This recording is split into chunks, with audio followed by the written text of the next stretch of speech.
because we're living in a world where everybody's so fragile, you know? I mean, I think my kids told me that this generation, they're called snowflakes or something like that. You know, because they're so, like, sensitive and, you know, easily offended. And, you know, back in our days, our parents would not only be the ones to, like, tell us stuff, they'll, you know, like, you know, they'll put it into us. But today, I guess that kind of stuff can't be spoken of or said. So I'm going to talk about Christ, because he is the unbreakable servant. And I'm going to be in Isaiah chapter 42. And it's just like, the more you see like the different sides of God, the more you see and read his word about truly the things he has done, the more it makes you not just appreciate him, but love him. And it's just like, man, his word just penetrates deeper and deeper and deeper. So Isaiah 42, I'm going to start in verse 1. It says, "Behold, my servant whom I uphold, my elect one in whom my soul delights. I have put my spirit upon him. He will bring forth justice to the Gentiles. He will not cry out, nor raise his voice, nor cause his voice to be heard in the street." So obviously this is Isaiah prophesying about Christ. He's talking about the Messiah to come. And when he's talking about he's going to come and he's not going to shout out loud, he's talking about he's not going to complain. He's not going to be on the streets like, "Oh my gosh, do you guys see what they're doing to me?" You know, which sometimes is what we do. You know, "Can't you see what's being done to me?" And we want to make sure others know what's going on, you know, how much we're being accused, or how much we're being talked about, or how much we don't like something, you know. We make it known. We make it known. But Christ came, and he was not going to bring this forth as a focus. He literally took it.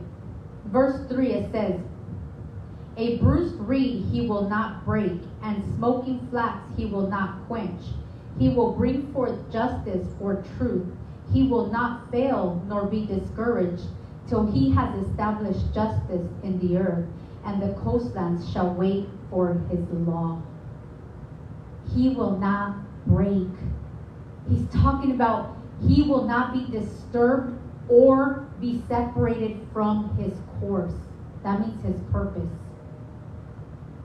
See, though when he came, there was every opportunity to say, "Okay, nah, I can't finish this," right? I mean, there was every opportunity.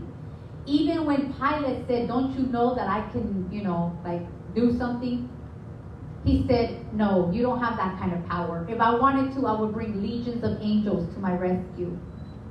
He says, "I willingly lay down my life." So because Christ had come, well, was going to come, because obviously it wasn't at that time yet. He was going to come, but he was going to come with an intention to finish his course. He was going to come with an intention to do all that the Father was going to ask of him. And because of that, he was not going to allow anything to get in the way of that. It says he will not break down, he will not be crushed, he will not shatter, he will not faint, he will not weaken, and he will not get discouraged. He will persevere. This is Christ. This is the Christ we serve. This is the Christ we've come to know. And it's true. He is almighty and he is all powerful. When he came in the flesh. He felt everything that we felt. He experienced the things that we experienced. He experienced tiredness. He experienced hunger. He experienced all the things that we have to experience. But the difference is his heart and his mind were set. They were set. He was willing. He knew what he was meant for. He knew what he was coming here for. And when he says a dimly burning wick he will not quench, that means those that are weak He will not extinguish and He will not put out. That's how good He is. That's how faithful He is. See, the Father knew that Christ would be able to do this. That's why He sent Him. Not only because He was the only one able to do it, but because Christ was willing to do it. And because Christ was willing, the Father looked upon us. See, at this time, it was still about Israel.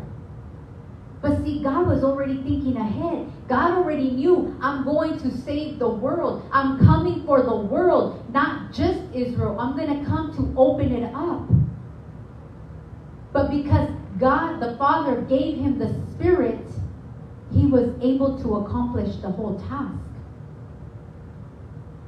God looked at us, even though we are horrible, even though He came and He died while we were still yet in our sin.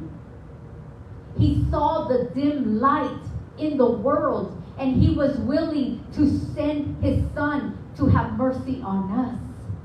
He was willing, because He's not willing to quench the light. He's not willing. If anything, He wants to make it burn. Because if we look at how Christ lived when He was here, even when everything and everybody was literally pressing up against Him, He had one agenda. His agenda didn't change based on His success. His agenda didn't change based on how people were receiving or not receiving. His agenda didn't change based on how much people were against Him or for Him. His agenda stood the same, to fulfill the will of the Father. So we as well should not allow anything or anybody to disturb or separate us from God, from what God's doing in our life, from what God wants to do in our life. God is faithful. He is not weak.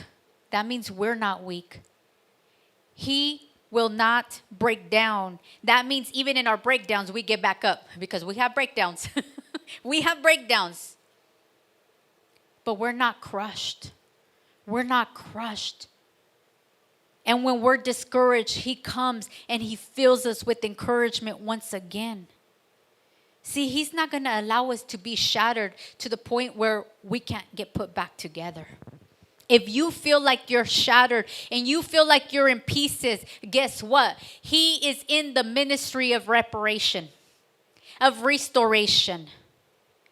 And as a matter of fact, He loves to put our pieces back together just right. And sometimes He has to move them around to make it better. Because when we thought our life was right and it fell apart, it wasn't falling apart. I've learned that things just fall into place. See, at every time in my life when I felt things in my life being completely shattered, where I felt like there was no return from that, when I felt like I lost complete hope, and I said, God, you're not fulfilling your promise. If anything, the promises are like being broken right in front of me.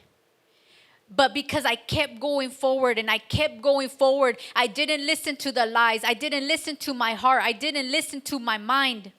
I said, God, I'm choosing to continue to serve you.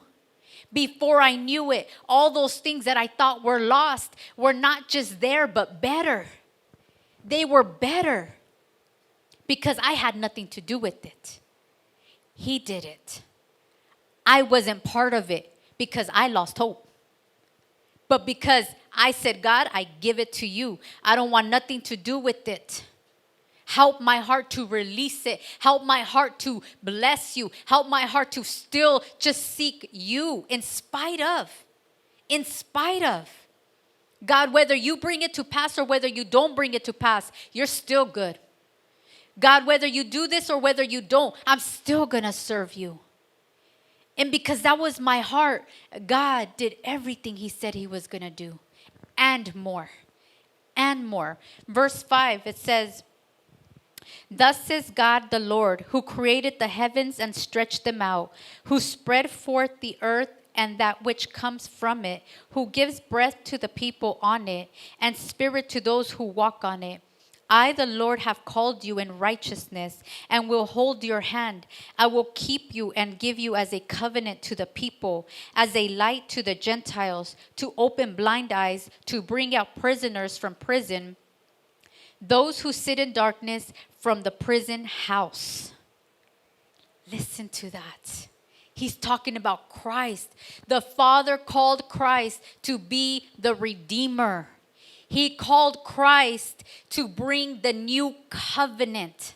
He's talking about the new covenant that Christ was going to bring here. And when he talks about you are the light to the nations, he's talking about you are the bearer of deliverance. You bring deliverance. Christ is going to bring deliverance to those who are spiritually dull, to those who are in captivity, to those who are in confusion, in uncertainty, and imprisonment. We've all felt that. We've all been there. We have felt some of these things. Some of these things, thankfully, were before Christ. And when God got a hold of us, he took us out of those things. But some of these things, sometimes we still struggle with. We still have uncertainties. We still sometimes can get confused. Sometimes we get dull. We lose our sharpness. We lose our edge. But the good news is that Christ is our locksmith. He's the locksmith. He has the key. He can open it. And as a matter of fact, this was before Christ. So at that time, he's talking about your deliverer is coming. But for us, our deliverer is already here. He has already come. Christ has unlocked the door to your prison. He has already unlocked it. He has already brought you deliverance. He has opened your prison doors. He came to bring us out of our desperate situations. I still remember how desperate I felt crying out to him. I still remember how much I needed change and how much I needed some kind of miracle in my life. That's what made me cry out to him. I needed it. I was in a desperate situation. And not only did he hear me, he brought me into freedom. I felt his freedom. I felt his liberty. I felt it. I was brought out of captivity. That's why I didn't look back. Because I don't want to go back to where I was. I don't want to go back to who I was. I know what I am without Christ. I am wicked. There is nothing good inside of me, as good as we try to be. We're lost. We are lost without him. But he comes and he gave us freedom. He gave us liberty. The spiritual prison doors have been opened. The question is, have you realized that your door is opened? The question is, are you still sitting on the inside of your cell, or have you walked out of your prison?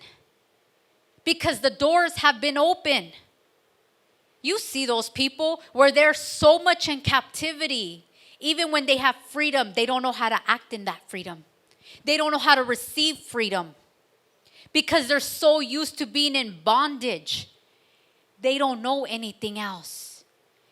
And because they don't know anything else, they don't even know how to accept it. But then there's those of us who get a taste of freedom and we're like, bye.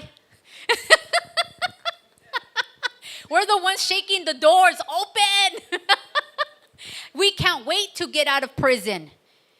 There has to be a different way. There has to be something better than my prison door. There has to be something better than these walls. If you listen to some of those prison shows, especially the ones that are in isolation, they go crazy. Because all they have is those walls. They can't go out into the sun only for 1 hour a day. And when you have that much bondage, you have no idea how to function in freedom. You have no idea. See, some of us are too comfortable in our captivity. Some of us are too comfortable with those walls. You've learned to befriend your walls. You've learned to do all these things. But the moment you get an opportunity to come out, you'll rather go back in. No, thank you. I can't even stay in my house for a whole day. I have to get out or I go crazy. But to think that spiritually we can be so trapped that we don't know how to get out. Even when Christ has already come and told you the door is open, come out. Come forth. Get a taste of this liberty. Get a taste of this freedom. I've already paid the price. I've already done this for you. Your debt is paid. Your time in prison is done. You're not even on probation. You are free. You are free. And yet, we still stay stuck. This is where we become weak. This is where we can break. This is where we can become shattered. Because we don't have the Spirit of God that brings us deliverance. We don't have the Spirit of God dwelling inside of us to push us out. See, I allow God to push me out even when I don't want it. I can be hanging on. Like one time I had a vision and it was like a little bird on a nest and it was like way high. And God told me it's time to fly. And I'm just like, no. That little birdie went to the back of the nest, put its little claws in the nest. I ain't going nowhere. All of a sudden, I started seeing the tree shaking. And I see the little bird bounce, bounce, bounce, bounce, bounce, until it got to the edge. And then God told me, fly or die. Okay, that's my only chance. I have no choice. I have no choice. See, sometimes God has to push us out of what we know so that we can taste the better side of things. If I don't allow God to push me out, then I stay stuck.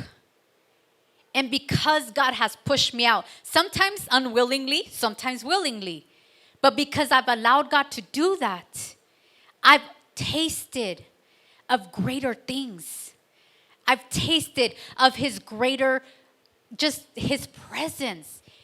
And the way He surrounds you, His word, the way it speaks to us. I've tasted that in better ways because God took me out of those areas. Verse 8, it says, I am the Lord, that is my name, and my glory I will not give to another, nor my praise to carved images. Behold, the former things have come to pass, and new things I declare. Before they spring forth, I tell you of them.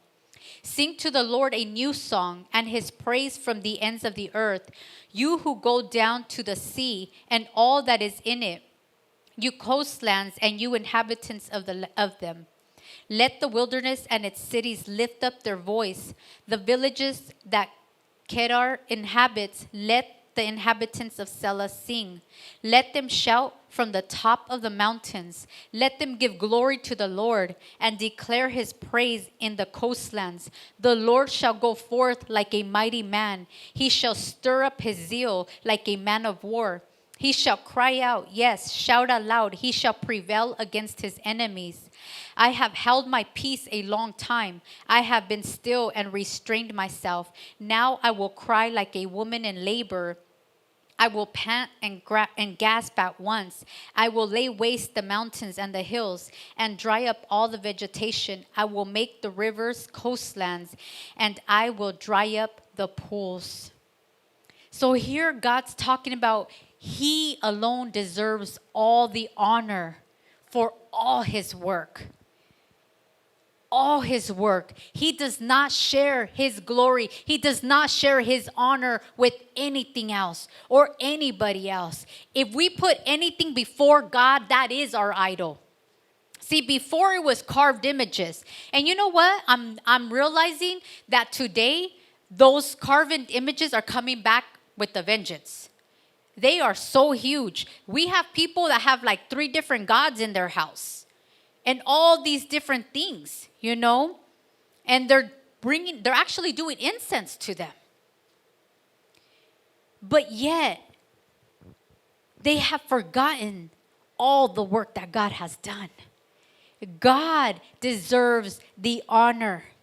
And this is why he's saying, I am being stirred up. I've held back long enough. I am going to rise to action. That's what he's saying.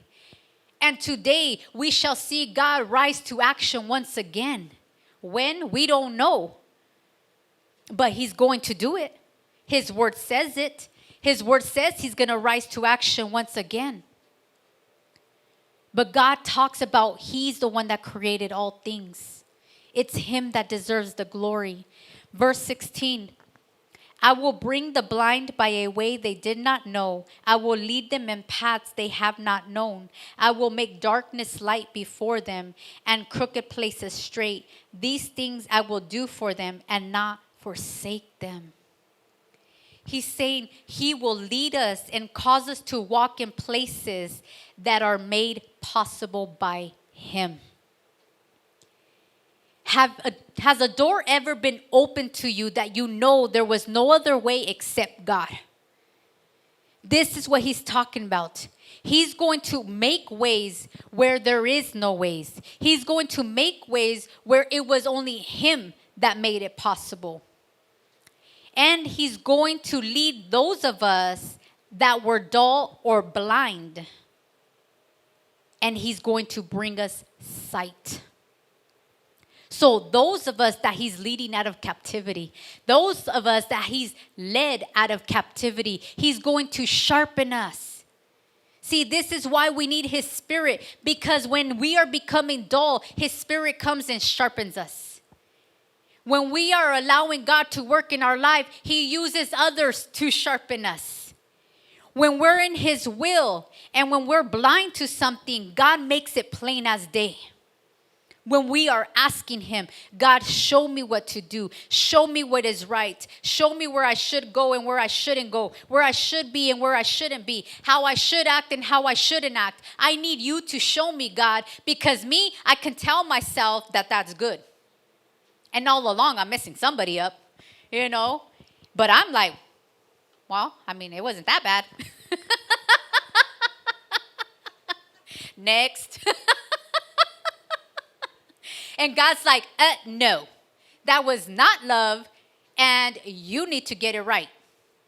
Well, how do I get it right? You need to repent. You need to learn. You need to grow. You need to allow my love to sharpen you.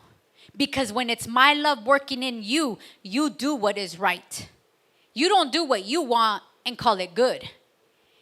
You don't react how you think you should react and call it good. He's going to sharpen those areas in our life that we're blind to. Why? Because either we became, it became a habit.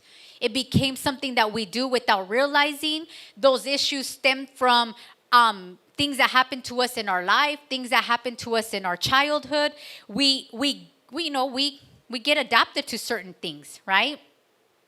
Things that happened to us in our childhood that was really bad, and we were affected by it, and we got trauma by it. When certain things come around us that have to do with something like that, right away our walls go up everywhere. Right away. You feel it. In our marriages, in our friendships, we do it with anybody. With anybody that comes and tries to, poke at those areas that we're kind of not so okay with, right? But God all of a sudden begins to show us those areas. And he makes it plain. And he tells us, look, this trauma started here. Look, this is the reason why you react that way. This is the reason why you feel this way. You still have unforgiveness. You still have not healed from this. Oh, I'm healed, God. I don't think about it. Oh, really? Well, then why are you acting like that? Why are you feeling that way? Why you get all funny? Why you put your walls up? Oh, I didn't realize that, Lord. I thought I was past that. I thought I was okay. I thought I was further along. But God says, no, look, I'm making it plain as day. I'm shining the light on it so that you can get healed, so that you can become whole, so that you can get over these things. And he's saying that he's going to make the crooked path straight. That means he's going to turn the uneven, rough, and difficult places into straight or plain path. It's like a lot of times, sometimes when we go hiking, I feel like a mountain goat. Because you have to climb on certain rocks and you're hanging on and, you're over here stretching and doing all these things. I mean, of course, I'm sore the next couple days, but it's worth it, right? But then you see an easier path and you're like, wow, really? So you learn, and on your way back, you go through the easier path, right? See, we don't have to make everything so complicated. We don't have to go through all these mountains. As a matter of fact, Christ said, if you have the faith of a mustard seed, you can tell this mountain move and it will move. He's talking about your issues. You can tell your issues to move through your faith and they will move. And if some situations are so hard for us, God can come and shatter it and make it straight and make it even. We don't have to continuously go through these difficult situations. We need to allow His Spirit to do what He has to do in us. His word is His truth. We can bank on it. We can hold on to it. If He's telling us that these things I will do for them and not forsake them, bank on it. Don't lose sight of it. Don't lose hope. Even though some things last a little longer.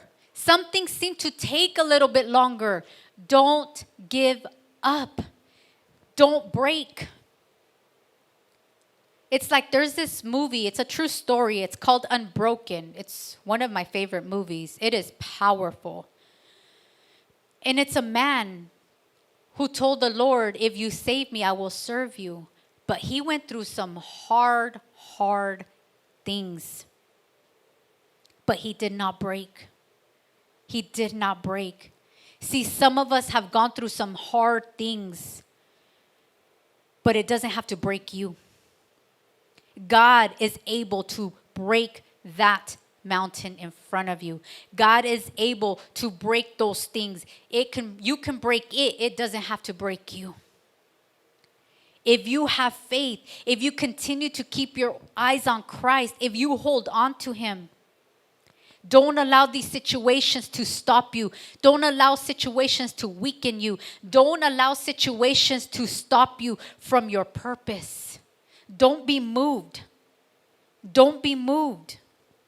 Believe on Him, and you too will experience true freedom, true liberty. But we're going to continue to experience liberty. We're going to continue to experience freedom. Because every time He shines the light on something in your life, there's another place of freedom. There's another place of you being able to feel free. He's showing you for a reason. He's allowing the light to shine on these areas for a reason. It's not for us to get funny. It's not for us to be prideful and be like, well, I don't want nobody to know. It has nothing to do with that.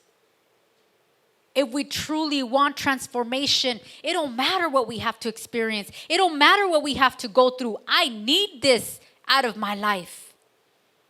See, if we want true change, we need to have to come to the end of ourselves. But if we don't want true change, then we're going to stay in our prison. And then you're going to sit there and say, I never experienced freedom. Well, you had opportunity, but you're making the choice to stay in it.